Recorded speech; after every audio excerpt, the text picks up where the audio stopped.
Selamat datang di Sotoy Film Podcast bersama Nicholas Saputra dan Nirina Zubir.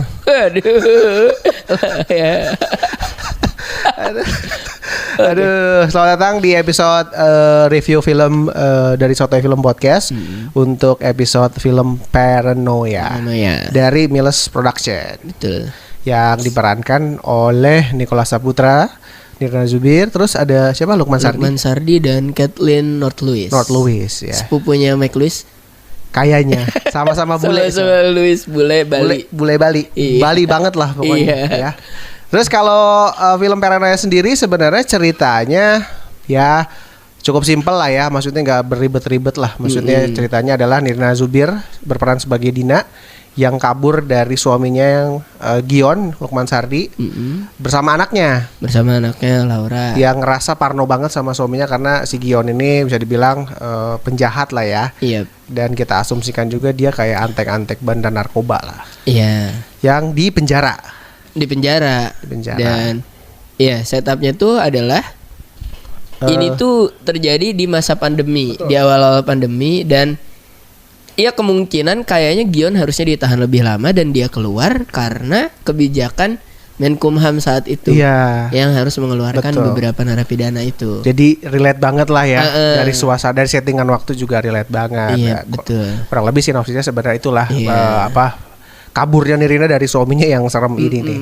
Karena Nirina pun ngeliatin berita terus kan. Iya. Wah pengurangan wah ini laki gue keluar nih ya kan itu. Karena memang saking takutnya sama lakinya ini ya, karena betul. Si Lukman Sardi ini sebagai Gion juga di setup semengerikan mungkin ya. Betul. Dari adegan pertama dia muncul aja di penjara, ketika jalan buka peci, duduk ditanya, "Bang." Yang nanya tuh kayak, "Bang," kayak takut banget. Sambil nunduk gitu gesturnya yang semengerikan itu dia gitu. Terus udah langsung dibuka dengan, "Gimana? Bini gua udah ketemu belum?" segala macam kalau nggak salah nanyain itu ya.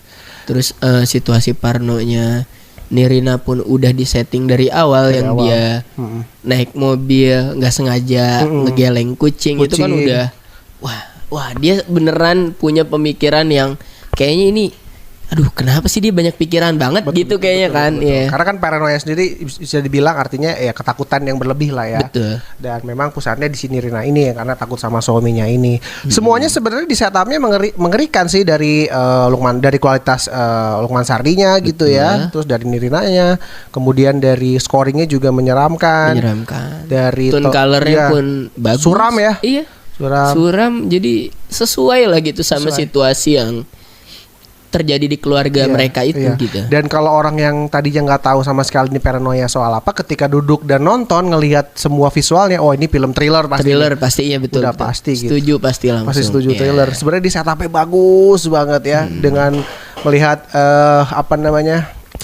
acting Lukman Sardi yang luar biasa. Lalu Nirina juga. Tapi ya banyaklah kekurangannya. Salah satunya adalah Nicholas Saputra. Iya. Di sini berperan sebagai Raka yang mana jadi strangers. Karena film Paranoia ini punya tagline kan, wife, husband, strangers, daughter, who do you trust gitu. Iya. Betul, jadi siapa yang lu percaya dari antara empat orang ini gitu. Betul. Nah sebagai stranger sebenarnya kita ngerasa kayaknya Nicholas Saputra kurang strangers.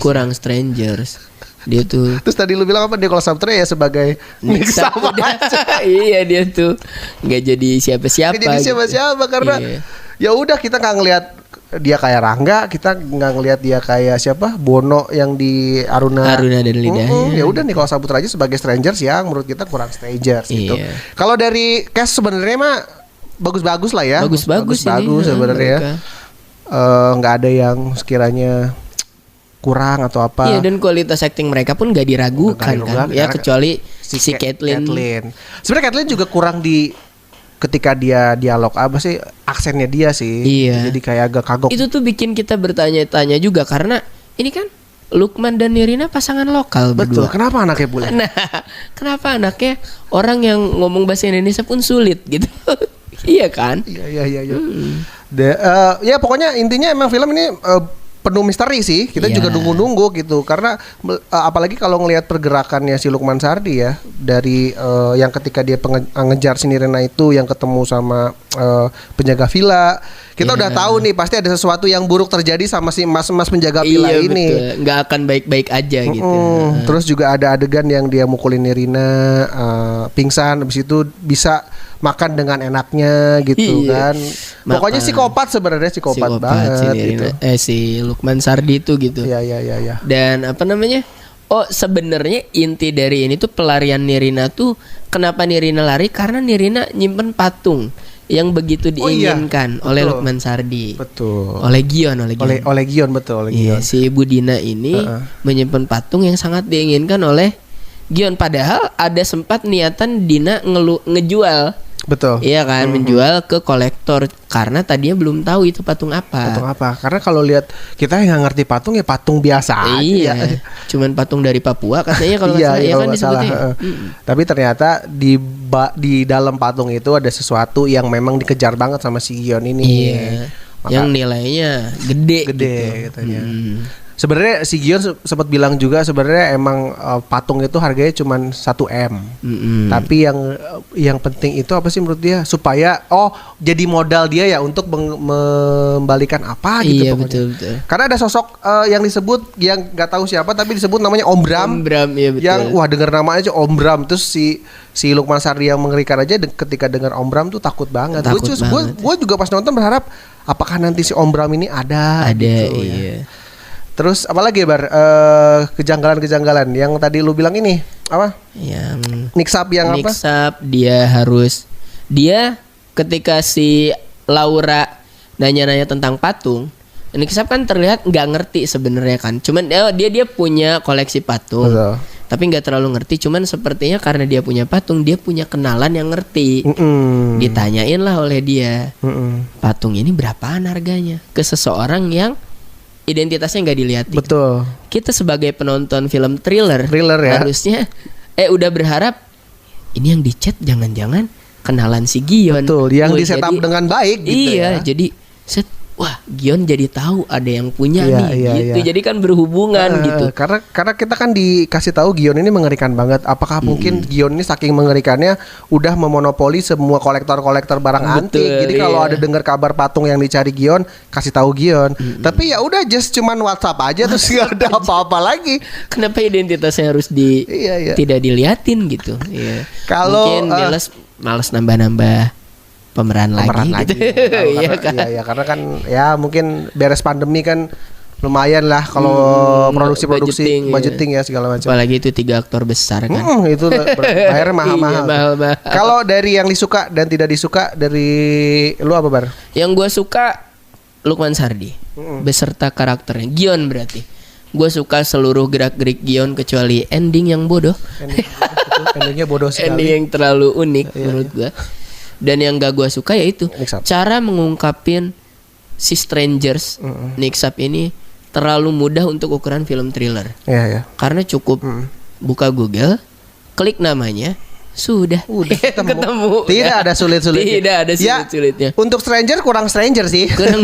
Jadi gampang banget. Padahal di setup oleh Nirina seolah-olah ini Strangers yang berbahaya. Nirina udah kok bisa dia ada di villanya Dev. Devnya kayak apakah dia suruhan bapaknya suruhan si Gion gitu. Lalu enggak gua mah tadinya mikirnya jangan-jangan dia ngebunuh Dev buat nempatin ini. Oh iya benar. Tahu kan maksudnya pembunuh berdarah dingin yang cool kan.